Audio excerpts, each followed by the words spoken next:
Bueno, buenas noches, hoy les voy a hablar del embarazo molar. Primero vamos a hablar de unos conceptos básicos para poder entender progresivamente la enfermedad y así comprenderla desde puntos básicos de la embriología. Primero hablaremos entonces de qué es la oogénesis, la espermatogénesis y cómo se da, luego la fecundación, luego el proceso de la formación del blastocito, que entra en conceptos muy convenientes o involucrados con la enfermedad, que es embrioblasto, sobre todo trofoblasto, y luego placenta, estructura y la función de ella. Entonces, espermatogénesis y oogénesis, ambos comienzan por células germinativas primordiales. Pasan por unos procesos de mitosis formándose oogonas y espermatogonias, luego otra mitosis para formar ovocito primario, espermatocito primario y comienza luego meiosis, La meiosis, entonces en la meiosis pasan a secundarios, los cuales en el ovocito específicamente se quedan allí en profase 1 hasta que llegan a la pubertad las mujeres y pasan hasta meiosis 2 hasta metafase de la meiosis 2. Ahí se quedarán hasta que un espermatozoide lo fecunde. Mientras que en los espermatocitos sí se convierten totalmente, pero antes de la pubertad de un hombre se quedan como espermatogonias. Pero cuando ya llegan a la pubertad se transforman. La espermatogonia pasa por unos procesos para formarse como espermatocito. Entonces, el concepto de fecundación. La fecundación es el proceso en el cual se fusionan los gametos femenino y masculino, es decir, cuando el espermatozoide logra penetrar el óvulo. En otras palabras, cuando se logra combinar los genes o cromosomas del espermatocito con el ovocito. Entonces, para poder hacer este proceso de fecundación necesita 3 pasos, o pasa por 3 fases o 3 pasos. La primera es que el espermatozoide entre en contacto con la corona radiada, es decir, que penetre la corona radiada. Esto se da gracias a un proceso de capacitación, tanto del espermatozoide como del endometrio. Por segundo se da o se introduce en la zona pelúcida, es decir, que se da una penetración de la zona pelúcida. Eso se da gracias a la reacción acrosómica. Se liberan unas acrosimas y cambian la conformación para que esto se pueda dar. Tercero, la cabeza del espermatozoide penetra en el óvulo a través de la membrana plasmática. Esto quiere decir que posteriormente se puede dar una función entre membranas. Esto es lo que más nos incumbe para la enfermedad, este momento exacto. Entonces, esta fusión entre membranas también se da en 3 pasos. La primera es las reacciones corticales o de zona. Esto se da precisamente como para que no se haya una poliespermia. Lo que pasa aquí es que se cambia la conformación para que más espermatozoides no logren entrar. La poliespermia es cuando más de un espermatozoide penetra o fecunde al óvulo. Luego se da al ovocito.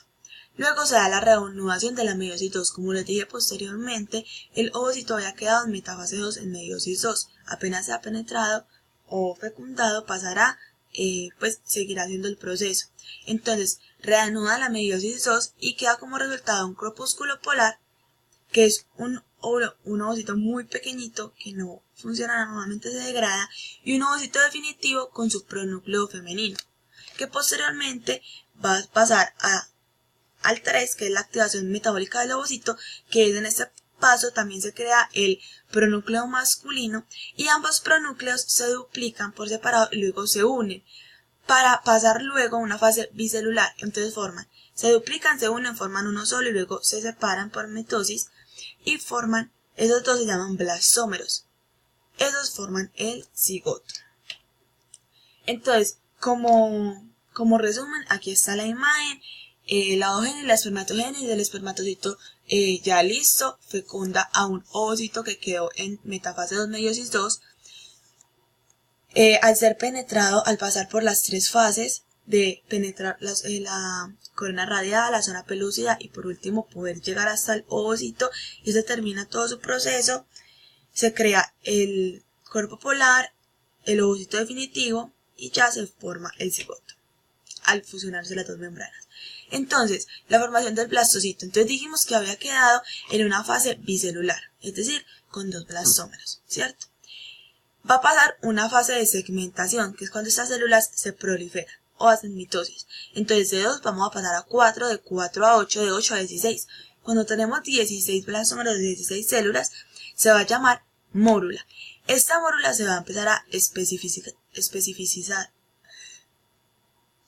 Entonces, esas células se van a ir hacia el exterior, por decirlo de alguna manera, y van a formar el trofoblasto, o sea, malla celular externa. Y la malla celular interna que queda arriba, que lo logramos ver en esta zona, va a ser el embrioblasto o malla celular interna. Entonces, y eso ya va a llamar a pasarse blastocito.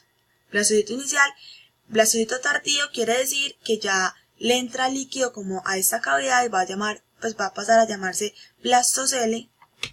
Entonces el blastocito se compone de trofoblasto y embrioblasto. El trofoblasto se desarrolla posteriormente como placenta, que es lo que nos incumbe, y el embrioblasto posteriormente se va a llamar o va a formar el embrión. Entonces, la placenta su función es, como ya dijimos, es compuesta de trofoblasto, que se caracteriza por vellosidades secundarias y terciarias. Entonces, primero son las vellosidades primarias, ¿cierto? Entonces, las vellosidades primarias son las que nada más se componen de trofoblasto, de sincito y citotrofoblasto. Las secundarias son las que ya se componen, además del trofoblasto del sincitio y citotrofoblasto, se componen de un mesodermo extraembrionario. Y las terciarias son las que tienen mesodermo extraembrionario, trofoblasto, o sea, las dos categorizaciones de trofoblasto, más vasos sanguíneos. Listo. También es intercambia gases y produce la gonadotropina coriónica humana, que es una hormona, que es la hormona del embarazo. Eso se produce hasta los primeros 3 meses. Además, progesterona y estrógenos. Sirve como barrera selectiva porque bloquea patógenos y permite el paso de nutrientes y proteínas. Y es un órgano, pues filtra productos de desecho del feto como urea y CO2, ya que empezamos a tener como el sistema vascular del feto. Entonces, la placenta como estructura tiene dos partes, por decirlo así, una queda hacia la madre y otra queda hacia el feto o hacia el embrión. Entonces, la madre la adhesiva basal y hacia el feto el corión frondoso, que tiene vellosidades terciarias y placa coriónica con sus vasos y el cóndilo umbilical. Hay un concepto que se llama cotiledón, que es la unidad estructural y funcional de la placenta. Entonces, ya que tenemos conceptos claros principales, vamos a pasar a la enfermedad trofoblástica gestacional o el embarazo molar o simplemente mola. Entonces, se caracteriza por una anomalía de la placenta causada por un problema en el proceso de la fecundación y conduce a un crecimiento del tejido anormal. Ocurre cuando hay un problema con los cromosomas del embrión, específicamente cuando hay 2 grupos del cromosoma del padre. Entonces, esta enfermedad se da más específicamente por enfermedades de los cromosomas del padre, o sea, el espermatozoide. Además, no es un embarazo, aunque esta enfermedad se divide en 2, en completa y en parcial. La parcial, ahorita les explico, sí contiene feto. Sin embargo, se dice que no es un embarazo porque aunque es una enfermedad que parte de allí tiene feto, como es una enfermedad del trofoblasto, sabemos que el trofoblasto es el que produce la hormona gonadotropina coriónica humana, que es la hormona del embarazo.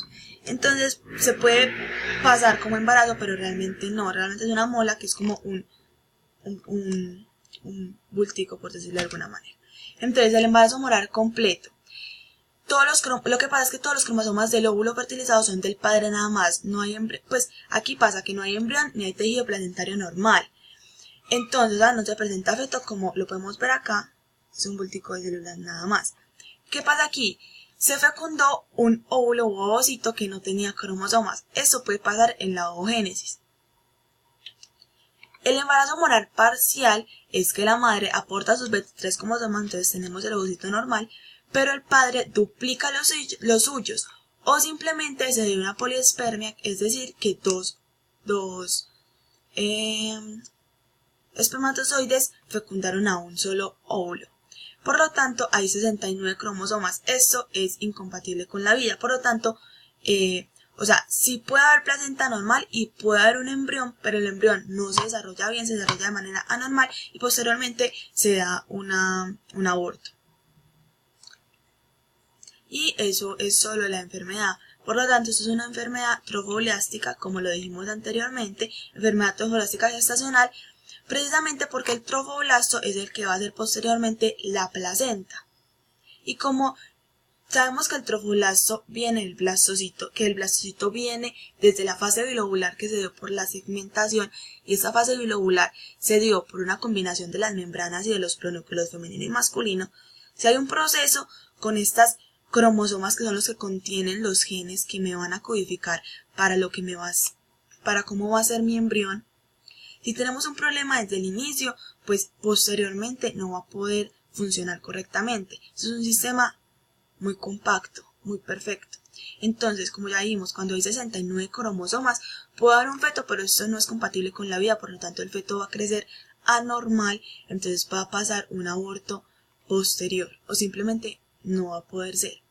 Pero si ni siquiera hay cromosomas como para poder hacer todo el proceso del blastocito, de formar el embrión y todo, simplemente no se va a poder dar y nada más se va a dar la placenta, pero no el embrión. Gracias.